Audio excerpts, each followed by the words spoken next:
Humiling ulit ng clemency kay Pangulong Bongbong Marcos sa pamilya ni Mary Jane Veloso. Nagtipon-tipon sila kahapon sa tanggapan ng Department of Justice para manawagan na palayain na si Veloso. Si Veloso ang dating overseas Filipino worker na mahigit isang dekada ikinulong sa Indonesia dahil sa kasong drug trafficking. Gihit ng kanyang pamilya, walang kasalanan si Veloso. Kinasuhan noon si Veloso matapos siyang makitaan ng heroin sa kanyang maleta na anya'y pinabitbit lang ng kanyang recruiter.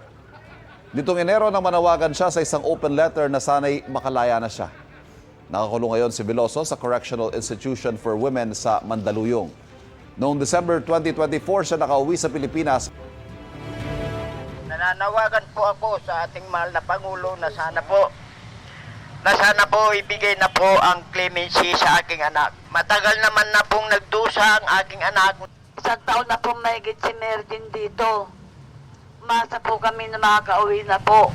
Nakikiusap, nagmamak-awa na ibigay mo na po ang kalayaan ni Mergin. Kapuso, huwag magpapahuli sa latest news and updates. Mag-iuna ka sa balita at mag-subscribe sa YouTube channel ng GMA Integrated News.